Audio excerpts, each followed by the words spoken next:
Sir RJD की सरकार जिस समय थी, वन रिजल्ट वन कैंडिडेट की चर्चा हो रही थी, जबकि मल्टीपल्स रिजल्ट दिया गया 11 12th में भी, 9 10th में भी, 6 to 8 में भी, और सारे 1 to 5 में भी मल्टीपल्स रिजल्ट देकर कम से कम सीट भरा गया और वैकेंसी ज़्यादा गिनाई गई। इसके ऊपर सर आपका क्या राय है? देखिए, ऐसा कोई मामला नहीं है।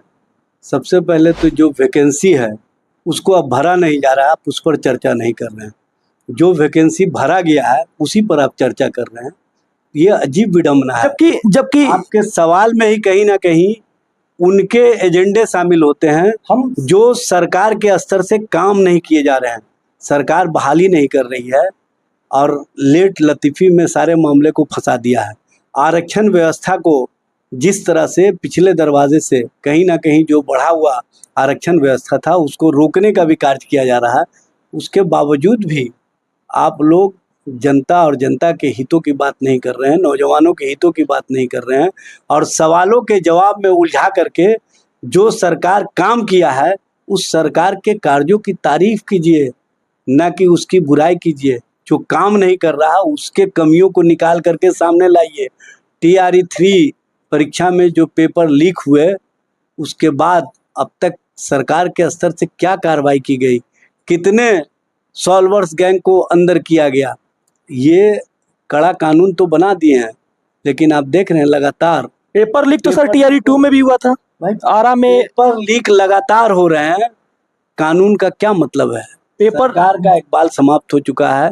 सरकार के स्तर से इस तरह का माहौल जान से क्रिएट किया जाता है ताकि बच्चों का भविष्य बेहतर नहीं हो, बच्चे नौकरी नहीं पा सके, नौकरी की बात नहीं कर सके और उलझे रहें। ये उलझाने का एक नया तरीका कहीं ना कहीं बिहार में डबल इंजन सरकार ने बनाने का कार्य किया है।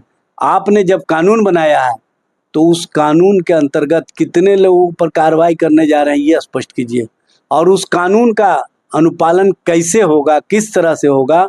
जो सॉल्वर्स गैंग को सरकार के स्तर से संरक्षण मिल रहा है उसको, या जो आयोग परीक्षा कंडक्ट करा रहा है उसके माध्यम से जो पदाधिकारी अधिकारी हैं वो संरक्षित कर रहे हैं, तो कैसे आप रोक पाइएगा ये स्पष्ट कीजिए ना। सर जिस समय सरकार नीतीश जी की और आपकी थी तो TRE 2 की एग्जाम हुई थी, आरा में क्वेश्चन लीक हुआ था, क्या उस पर आप DM साहब से जांच की मांग करेंगे? देखिए, सबसे बड़ी बात यह है कि जो बहाली हो चुका उसमें भी क्वेश्चन लीक था। जो बहाली हो चुका अब उस पर चर्चा मत कीजिए। जो बहाली होने वाला है उसको रोका जा रहा है, साजिश के शिकार बनाए जा रहे हैं, उस पर चर्चा कीजिए ना, उस पर बताइए ना। TRE 1 TRE 2 के माध्यम से हमने 70 दिनों के अंदर 2,17,000 शिक्षकों की नियुक्ति की। ये हमारा अचीवमेंट है, ये सरकार का अचीवमेंट है, ये तेजस्वी प्रसाद यादव के सकारात्मक सोच का नतीजा है। पॉजिटिव सोच वाले के साथ खड़े होइए। नेगेटिव अप्रोच जो बना रहे हैं उनको आप कंडेम कीजिए, उनको बताइए।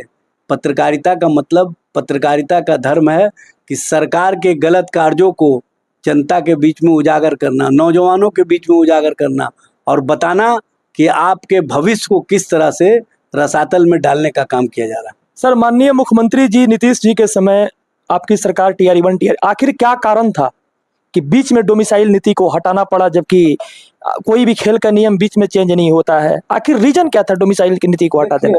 मैं बार बार कह रहा हूं कि जो बहाली प्रक्रिया पूरी हो गई उस पर अब चर्चा मत कीजिए। जो बहाली होने वाला है उस पर सरकार की मंशा क्या है ये पूछिए ना। आप तो वो बात सवाल कर नहीं रहे हैं। जबकि दिलीप कुमार जायसवाल जी जो राजस्व विभाग के मंत्री हैं, उन्होंने कहा कि तेजस्वी पैसा का खेल करने के लिए पंजाब से, राजस्थान से, उत्तर प्रदेश से, भारत के तमाम राज्यों से पैसा का खेल करने के लिए डोमिसाइल हटाया और पैसा का खेल करने के लिए ही काम किया, जिस कारण से शिक्षा विभाग तेजस्वी के पास था और तेजस्वी सारा ढोंग रचा जिस कारण से डोमिसाइल बिहार में हटी थी। सरकार की पॉलिसी कैबिनेट के माध्यम से डिसाइड होता है और कैबिनेट के कस्टोडियन नीतीश कुमार जी थे। नीतीश कुमार जी के बिना सहमति के कुछ नहीं हो सकता, ये बात समझ लेना चाहिए। और जो दिलीप जायसवाल जी अपने विभाग के संबंध में मामले को उजागर किए हैं उस पर अब चुप्पी क्यों साध लिए? क्या मामला हो गया कि अब वो अपने विभाग डोमिसाइल पे बोलती है सर? भाई, अपने विभाग के भ्रष्टाचारियों पर क्यों नहीं बोल रहे हैं ये बताएं ना। उनको डोमिसाइल पर बोलने का कोई अधिकार नहीं है। उनको अधिकार है अपने विभाग के संबंध में, अपने पार्टी के संबंध में बोलने का। और डोमिसाइल की जो नीति तय होती है कैबिनेट के माध्यम से तय होती है, और कैबिनेट के कस्टोडियन नीतीश कुमार जी थे, मुख्यमंत्री बिहार। इसलिए आप इस राजनीति को उनसे कहिए कि आप पूछिए कि नीतीश कुमार ने अपनी अध्यक्षता में इस नीति के संबंध में क्या फैसले लिए थे, वो स्पष्ट करें। क्या डोमिसाइल नीति को हटाने में तेजस्वी जी का दबाव नहीं था? तेजस्वी जी का दबाव यही था कि ज़्यादा से ज़्यादा बहाली हो, ज़्यादा से ज़्यादा लोगों को शिक्षक बनाया जाए, उनके भविष्य को संवारा जाए, उनके चेहरे पर मुस्कुराहट लाया जाए, उनके परिवार के चेहरे पर मुस्कुराहट लाया जाए, बिहार का भविष्य बेहतर हो। ये तेजस्वी जी का दबाव था और तेजस्वी जी उस दबाव में सफल रहे। सर, अब जितने भी आप बात पूछ रहे हैं, कहीं ना कहीं एजेंडे के तहत पूछ रहे हैं, एजेंडा की बात हम नहीं करते। सर, बिना मैं किसी पार्टी का सपोर्ट नहीं करता हूं। मैं एक क्वेश्चन जो है पूरे बिहार के बच्चों का जो क्वेश्चन है, बच्चों का कोई क्वेश्चन नहीं है। बच्चों का भी क्वेश्चन ये है कि बहाली क्यों नहीं हो रही है। बहाली पर आप सवाल कीजिए ना, बहाली क्यों रुके हुए हैं। आरक्षण व्यवस्था को 65% से 50% जब कर दिया गया तो बिहार सरकार ने इतना हड़बड़ी में फैसले क्यों लिए। माननीय तेजस्वी प्रसाद यादव जी ये बात बोल रहे थे कि यूपी के बच्चों को मैं नौकरी दिया, आप सर कह रहे हैं 2 लाख बच्चों की रोजगार मिले। सर ये बात तेजस्वी जी जो बोले गलत क्या बोले। पूरे देश भर के लोगों को अगर नौकरी दे रहे हैं तो क्या गलत है। देश के अंदर बिहार भी है, अब बिहार के लोग देश के अंदर जाकर के नौकरियां प्राप्त करते हैं। आप अगर ये नीति लागू कर देंगे तो कहीं ना कहीं देश के अंदर आपकी स्थिति बहुत भयावह हो जाएगी। इस बात को समझना चाहिए। तेजस्वी जी बहुत दूर का सोच करके फैसले लेते हैं और उसमें नीतीश कुमार जी का जो सहमति था उसी के अनुसार फैसले हुए। सर, तो बिहार के बच्चों को रोजगार मिला कहाँ? 56% तो बाहरी लोग आ गए। भैया आप अभी रोजगार पर बात कीजिए ना, जो हो चुका है उस पर क्यों बात कर रहे हैं। आप एजेंडे की बात कीजिएगा तो हम सवाल का जवाब नहीं देंगे। डोमिसाइल का सपोर्ट करते हैं सर? हो गया, समाप्त कीजिए बात को। सर, बिहार में अभी डोमिसाइल का आप सपोर्ट करते हैं? भैया उसको समाप्त कीजिए।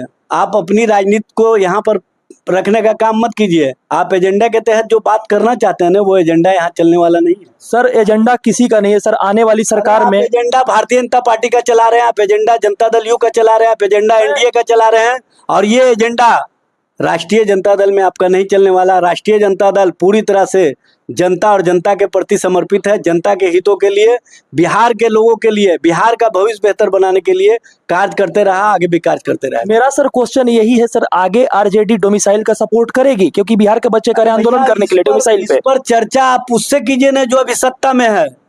जब मेरे पास आएगा ये सवाल, जब कैबिनेट में आएगा, जब प्रस्ताव आएगा, तब मैं उसका जवाब दूंगा। पहले आप उससे पूछिए जो सत्ता में है। सत्ता में भारतीय जनता पार्टी क्या करेगी ये पूछने। सर, तो क्या लगता है ये जो तीसरा टर्म की बहाली आई है, भारतीय जनता पार्टी समय पर करा पाएगी? जबकि भारतीय जनता पार्टी करा कहाँ रही है, इस पर आप तो सवाल ही नहीं पूछ रहे हैं। चूंकि आप एजेंडे के तहत सवाल पूछने के लिए यहाँ पर बैठे हुए हैं। एजेंडा की बात जब पूछता है लोग तो उसका बात स्पष्ट रूप से आपके छात्र भी समझेंगे, आपके नौजवान भी समझेंगे, और लोग भी समझेंगे कि आप एजेंडा वाले लोग। सर, क्वेश्चन ये है कि डोमिसाइल नीति के साथ आरजेडी की सरकार है या नहीं? क्वेश्चन ये है कि आप आरक्षण व्यवस्था पर बात नहीं करना चाहते। क्वेश्चन ये है कि यहाँ पर नौजवानों का भविष्य बेहतर हो, इस पर बात नहीं करना चाहते हैं। क्वेश्चन ये है कि आप नौजवानों को नौकरी और रोजगार नहीं मिल रहा है, इस पर बात नहीं करना चाहते हैं। जो मुद्दा कहीं है ही नहीं हो उस पर आप बात करना चाहते हैं। जबकि अब एक के बात को बार बार मत पूछिएगा। आरक्षण कोटा को सर देखते हुए सुप्रीम कोर्ट में केस गई और बिहार में आखिर कुछ ना कुछ तो कमी होगी सर आरक्षण नीति को लेकर, जिसके कारण केस एक ही कमी है कि भारत सरकार और बिहार सरकार 9वीं अनुसूची में इसको शामिल नहीं किया। अगर 9वीं अनुसूची में शामिल कर लिया होता तो इसको कोर्ट में चैलेंज नहीं